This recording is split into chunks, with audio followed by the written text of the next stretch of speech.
Topic लेकर। जैसा कि हम जानते हैं कि भारत वर्ष जो हमारा देश, इसे हम कितना जानते हैं। जब हम भारत के इतिहास की बात करते हैं, भूगोल की बात करते हैं, भारत में रहने वाले जातियों की बात करते हैं, भारत में रहने वाले लोगों की परंपराओं की बात करते हैं, संस्कृति की बात करते हैं, कला की बात करते हैं, तो एक बहुत विशाल क्षेत्र हमारे सामने आ जाता है। लेकिन हम सभी भारतीयों को अपने भारत के बारे में जरूर जानना चाहिए। और नई जो शिक्षा नीति आई है, नई राष्ट्रीय शिक्षा नीति जो आई है, उसके तहत इस बात पर विशेष जोर दिया गया है कि हम अपने भारत को जानें, हम अपने देश को समझें। ये बहुत ही आवश्यक है, क्योंकि जहां हम रह रहे हैं, जो हमारी जन्मभूमि है, वहां के बारे में हमें जानना ही चाहिए। हम अपने घर में अगर रह रहे हैं तो क्या हम अपने घर के बारे में जानते हैं? कहाँ हमारा घर है, कैसा है, कितने लोग हैं? तो बिल्कुल इसी तरह हमें अपने देश के बारे में जानना चाहिए, और इससे हम ये जानेंगे कि हमारा देश कितना विशाल है, कितना भव्य है, कितना अद्भुत है। इसका एक एक कोना कुछ खासियत लिए हुए है।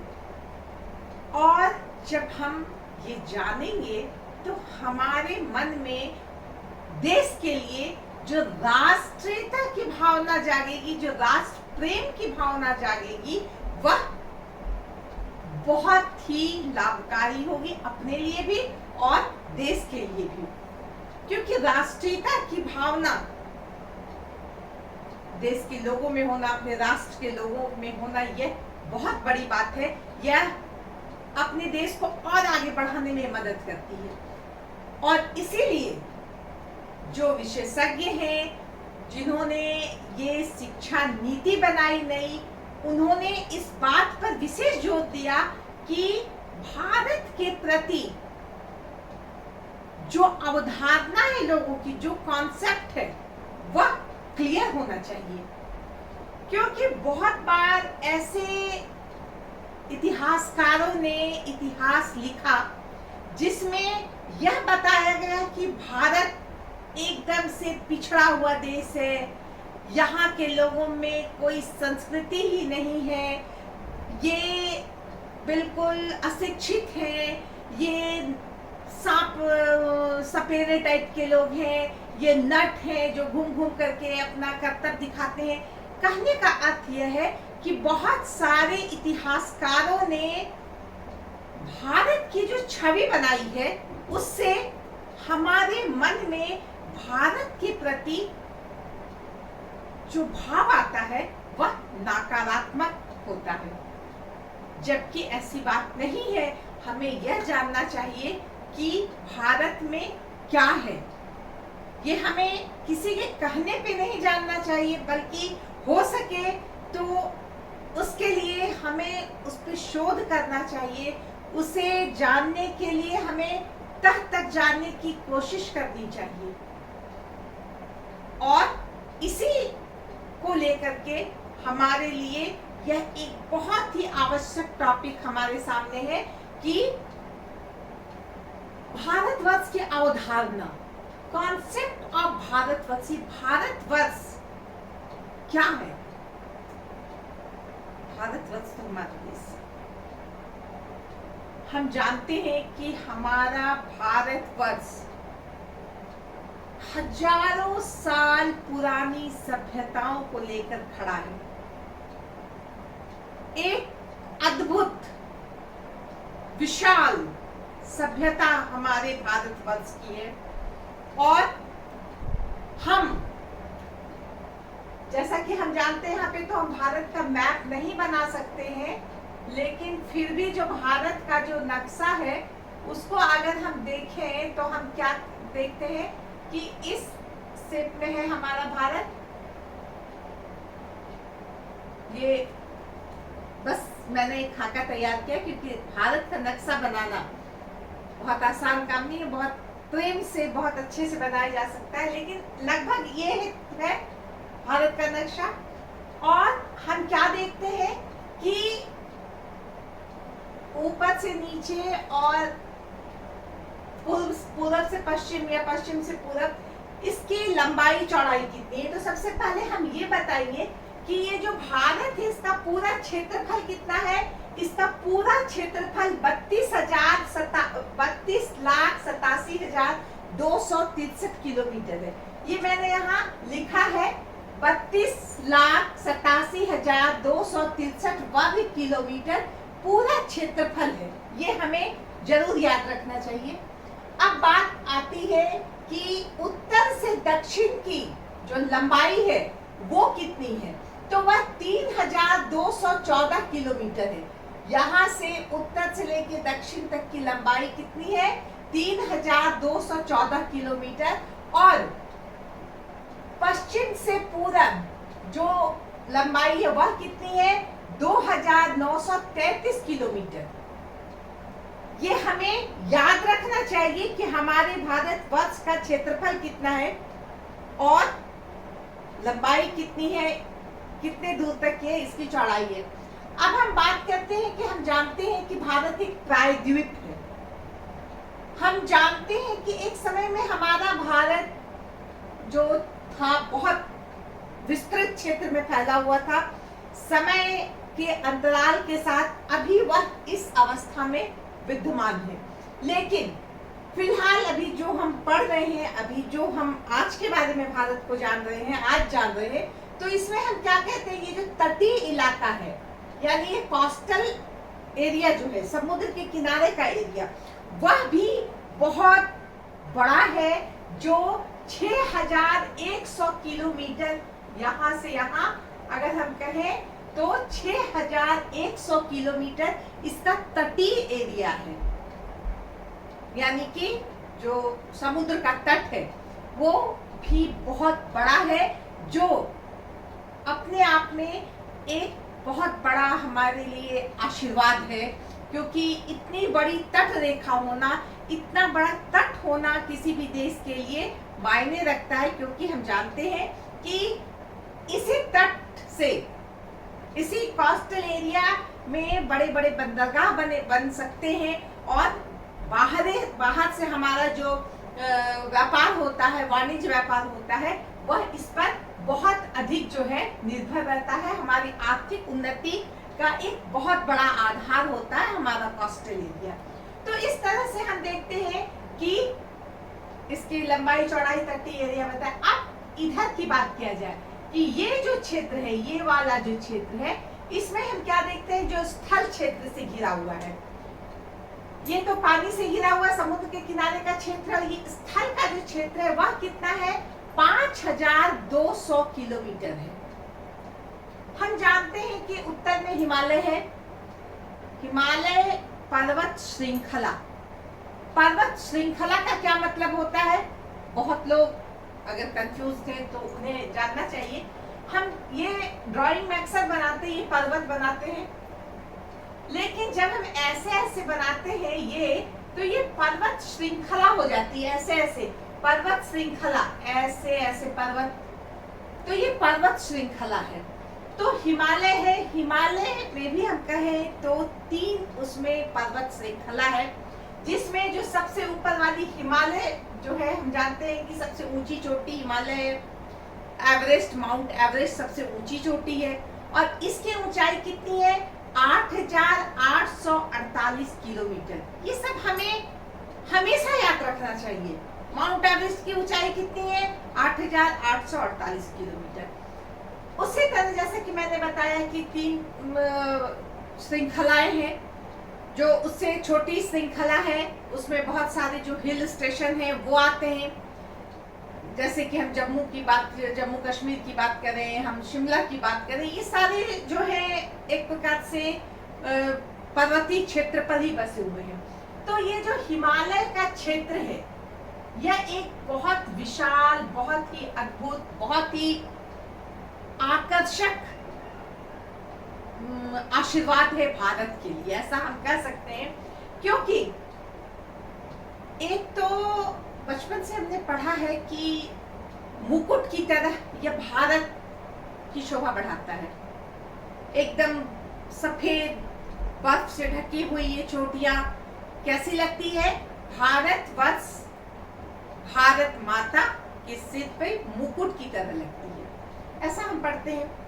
साथ ही साथ अगर हम देखें रियल में, तो ये जो हिमालय की पर्वत श्रृंखला है, यह हमें बहुत सारे आपदाओं से, बहुत सारे शत्रुओं से हमारी रक्षा करती है। सबसे पहले तो जो उधर से ठंडी हवा आने वाली है उसको रोकती है। दूसरी बात, जो बाहरी देश के जो आक्रमणकारी हैं उनको रोकने में काम करती है। तो इस तरह हिमालय जो क्षेत्र है, हिमालय जो पर्वत श्रृंखला है, यह भारत के लिए बहुत बड़ा आशीर्वाद है। और अब हम बात करते हैं कि इस क्षेत्र में भी, पश्चिमी क्षेत्र में भी पर्वत श्रृंखलाएं हैं और पूर्वी क्षेत्र में भी पर्वत श्रृंखलाएं हैं। जैसे कि पश्चिमी क्षेत्र में अगर हम बात करें तो हिंदू कुश, देखो यहाँ लिखा हुआ है, हिंदू कुश और सुलेमान की पहाड़ियां हैं, काराकोरम, सफेद कोह, ये सब जो है ये पहाड़ी श्रृंखला कुछ इधर है कुछ इधर है। तो इस तरह से हमारा भारत एकदम से बहुत ही अनोखे भौगोलिक स्थिति को लिए हुए है। जैसा कि मैंने हर वीडियो में ये कहा है कि मैं कोई भी चैप्टर को बहुत ही संक्षिप्त में बताऊंगी, सरलता के साथ बताऊंगी, ताकि आप उसे समझ सकें। तो इसलिए भारत के बारे में अगर हम कहें कि ये 30 मिनट या 25 मिनट या 40 मिनट में बता दिया है, तो इट इज इम्पॉसिबल। लेकिन फिर भी हमें क्या क्या जानना चाहिए भारत के बारे में, उसे मैं जरूर बताऊंगी, थोड़ी देर में ही सही।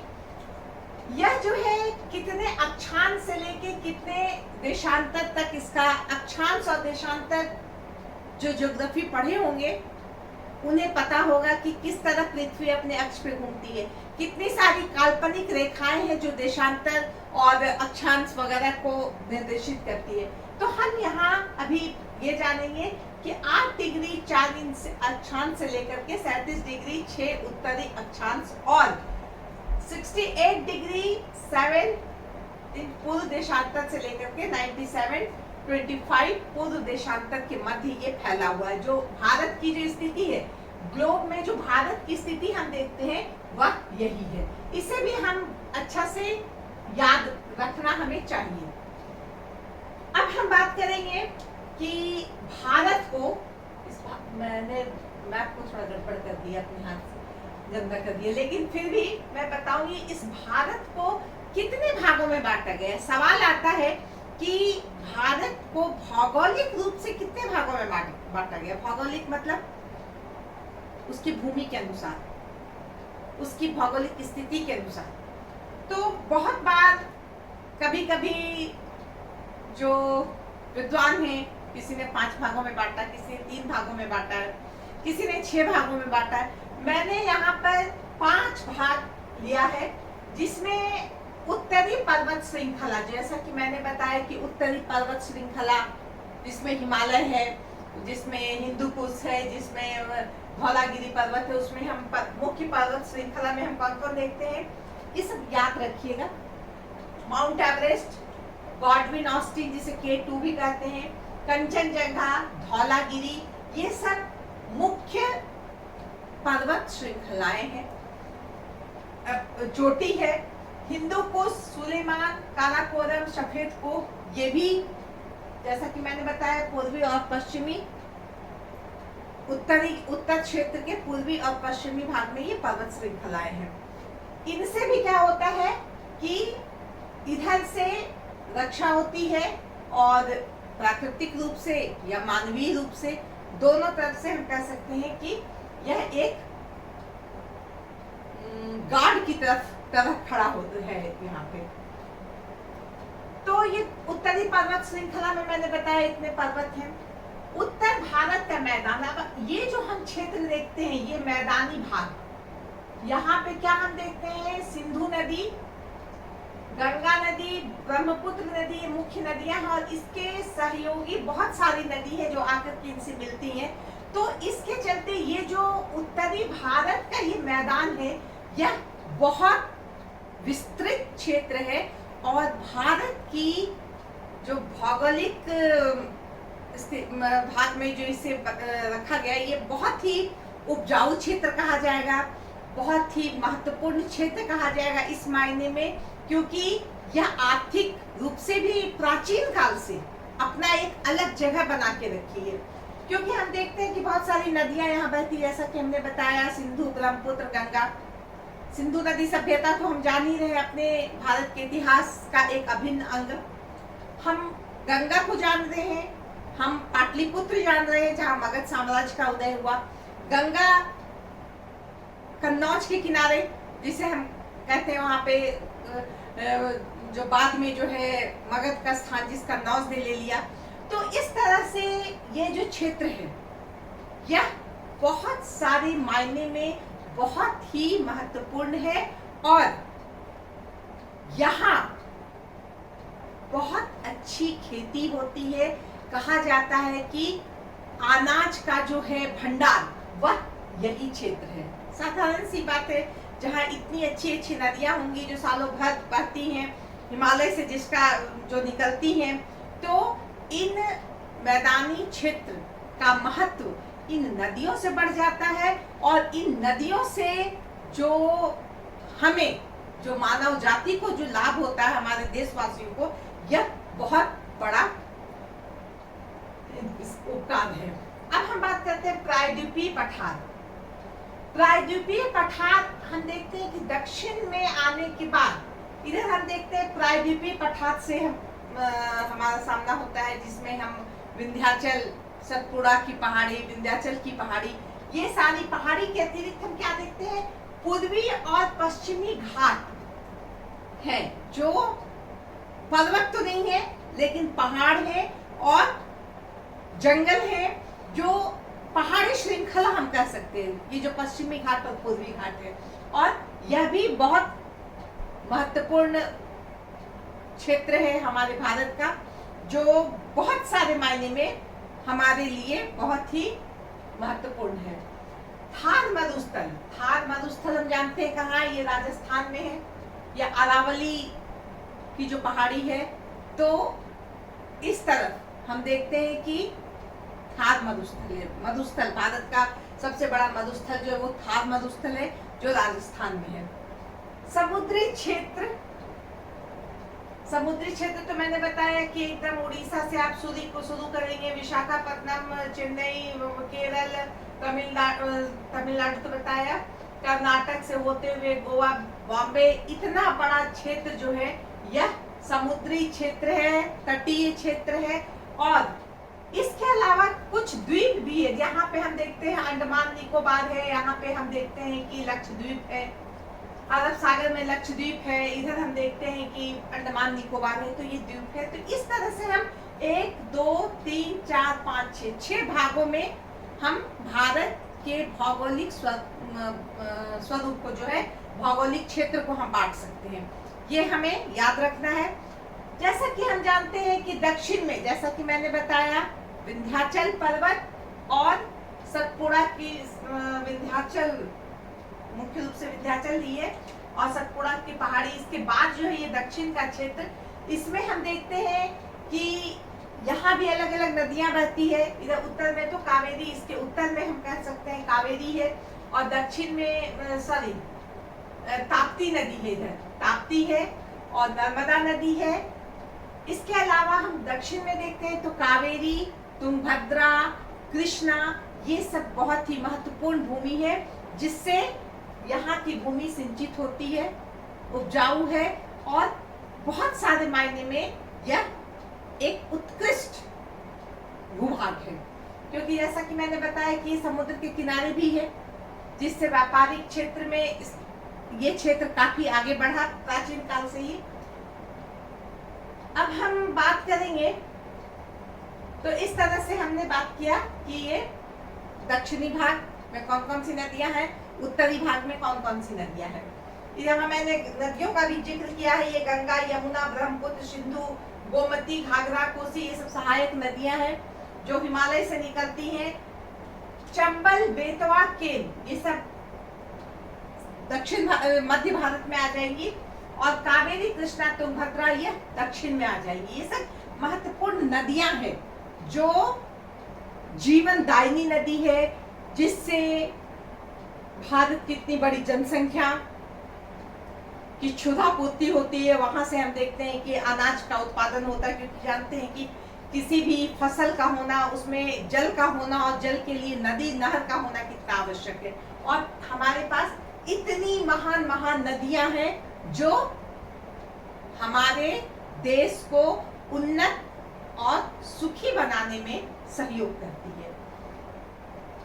अब बात है दर्रा, कुछ दर्रा की बात कर दी। दर्रा क्या है? ये जो दो पहाड़ी श्रृंखला के बीच का जो क्षेत्र होता है, ये दर्रा होता है। यह एक प्रकार से रास्ते का काम करता है। तो व्यापार के लिए, जैसे कि इधर मैंने बताया, समुद्र के किनारे जाने के लिए पानी के जहाज, नाव वगैरह वगैरह से व्यापार होता है।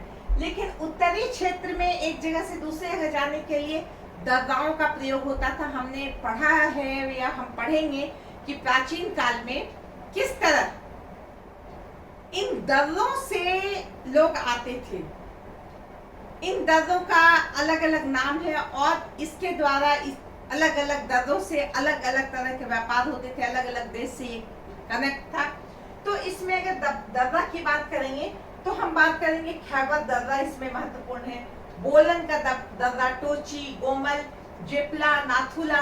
जैसे जेपला, नाथुला वो इस तरफ की दर्रे हैं, इस तरफ के दर्रे हैं, और ये जो है खैबर दर्रा, बोलन, टोची, ये इस तरफ के दर्रे हैं जो अफगानिस्तान और बलूचिस्तान वगैरह से कनेक्ट होते हैं। तो इस तरह से हम दर्रा के बारे में हमने बताया। अब हम बात करेंगे भारतवर्ष के नाम। भारतवर्ष के बहुत सारे नाम हैं। अक्सर हम देखते हैं कि देश के नाम एक होते हैं, किसी भी देश के आप नाम लें, एक नाम से जाना जाता है, बहुत हुआ तो दो नाम से जाना जाता है कि हाँ उसको ये नहीं, ये भी करते हैं। लेकिन हमारे यहाँ हमारा भारतवर्ष बहुत सारे नामों से जाना जाता है। जैसे कि जम्बूद्वीप, बहुत बार आप अगर अपने घर में पूजा वगैरह होता होगा तो श्लोक में आता होगा जम्बूद्वीपे भरतखंडे।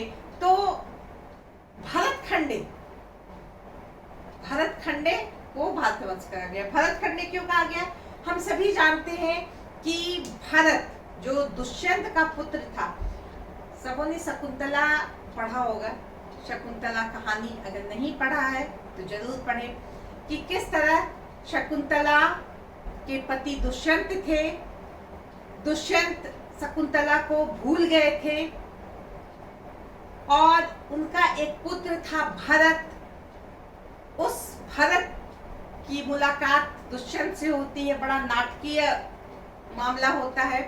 और इस क्रम में दुष्यंत को पता चलता है कि अरे ये मेरा पुत्र है, मेरी पत्नी शकुंतला है, और उसे ही वह अपना राजभार सौंप देता है। उसी के नाम पर, भरत के नाम पर हमारे देश का नाम भारत पड़ा है। जैसा कि बहुत सारे पुस्तकों, बहुत सारे विवरणों से हमें यह पता चलता है कि भारतवर्ष इसलिए नाम है क्योंकि दुष्यंत के पुत्र भरत के नाम पर इस देश का नाम भारत पड़ा। लेकिन कुछ जैन ग्रंथों या जैन अनुश्रुतियों के अनुसार कहा जाता है कि भारत वर्ष का नाम भरत पर नहीं पड़ा, दुष्यंत के पुत्र पे नहीं पड़ा, बल्कि ऋषभदेव जो जैन तीर्थंकर थे पहले, उनके द्वारा पड़ा, उनके पुत्र के नाम पर पड़ा। इस तरह से भारतवर्ष पता चल जाता है कि बहुत पुरानी बात है, हजारों साल पुरानी बात है। ये कहानी जो है हजारों साल पुरानी है, और उसमें इसे भारतवर्ष कहा गया। जैन अनुश्रुति में यह भी कहा गया कि इसे पहले अपनावत कहा जाता था, और बहुत बार इसे हेमवर्त वत्स भी कहा गया, हेमवत वत्स भी कहा गया। जम्बूद्वीप तो मैंने बताया, जम्बूद्वीप और जम्बूद्वीप इसका उल्लेख मौर्य काल में भी जो लेखन हुए हैं, जो पुस्तकें लिखी गई है, जो अशोक के समय या चंद्रगुप्त के समय, तो बहुत बार जम्बूद्वीप का प्रयोग हुआ है जो भारत के लिए है। हिंदुस्तान जैसा कि हम जानते हैं कि इंडस नदी, जिसे सिंधु नदी को इंडस नदी कहते थे, तो उसके नाम पे इंडिया पड़ा। हिंदुस्तान भी उसी पर हिंदुस्तान हो गया। यिंतु चीन के लोगों द्वारा इसे यिंतु कहा गया। इंडिया जैसा कि मैंने बताया कि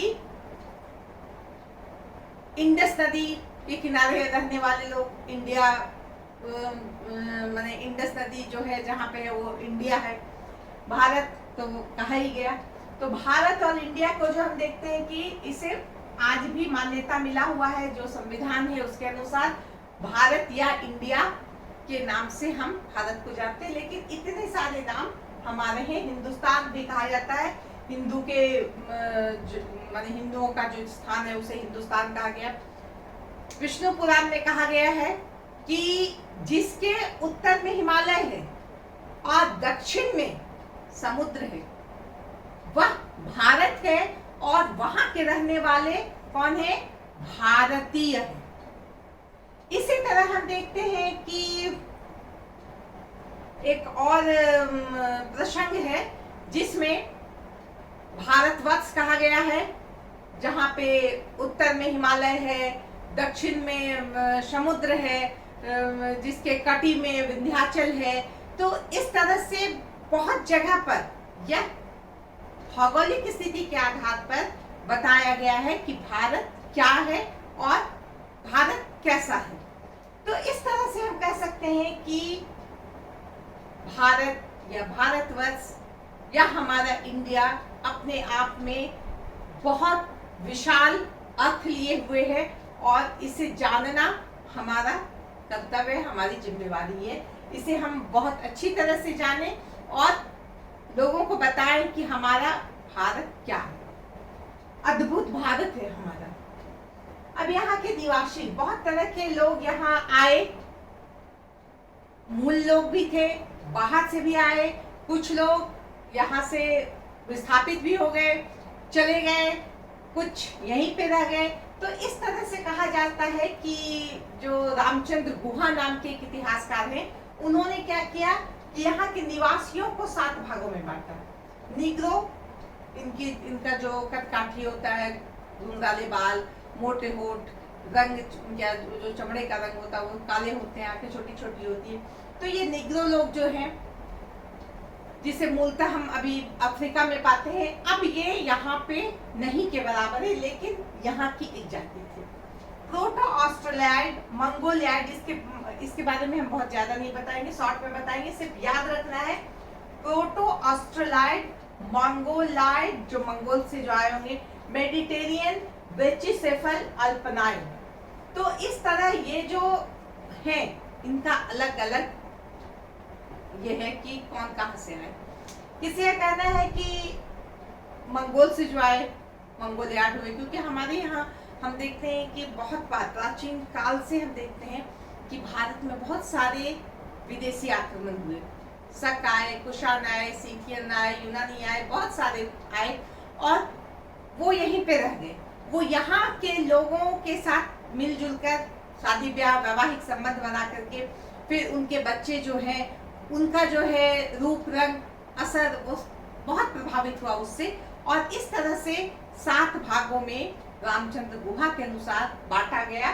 जो ये है, कुछ लोग जैसे कि कहा जाता है कि युराल क्षेत्र से जो आए, जो लंबे लंबे थे, गोरे गोरे थे, जिनके आंखें नीली थी, बाल बहुत सुंदर थे, तो वो युराल क्षेत्र से आए हैं। तो इस तरह से एक वीडियो मैंने बनाया है जिसमें मैंने यह बताया है कि विभिन्न इतिहासकारों ने यह बताया है कि भारतीय कहाँ से आए, आर्य कहाँ से आए। इस पर बहुत शोध हुआ है, बहुत सारे निष्कर्ष निकाले गए हैं। इसका जिक्र मैंने एक वीडियो में किया है, तो आज मैं बहुत शॉर्ट में यही बताऊंगी। तो इस तरह से भारतवर्ष जो एक विशाल क्षेत्र है, जो विविधताओं को लिया हुआ देश है। हम देखते हैं कि उत्तर से लेकर दक्षिण तक विभिन्न जाति के लोग, विभिन्न शारीरिक बनावट के लोग, विभिन्न भाषाओं के लोग, विभिन्न खान पान के लोग, विभिन्न कल्चर यानी संस्कृति को लिए हुए लोग, इतनी ज्यादा अनेकता है यहाँ पे, लेकिन फिर भी हम भारतीय एक हैं। यही हमारी खासियत है और यह जो है एक बहुत ही अनोखी बात है, क्योंकि इस पृथ्वी पे बहुत सारे देश हैं, लेकिन अगर कहा जाए तो भारत में जितने जाति, जितनी भाषा, जितने प्रकार की कला, जितनी प्रकार की संस्कृति यहाँ देखने को मिलती है, वह शायद ही कहीं दिखे। इसीलिए भारत को अनेकताओं में एकता लिया हुआ देश भी कहा जाता है। तो इस तरह से आज ये क्लास यहीं पे समाप्त करती हूँ। धन्यवाद।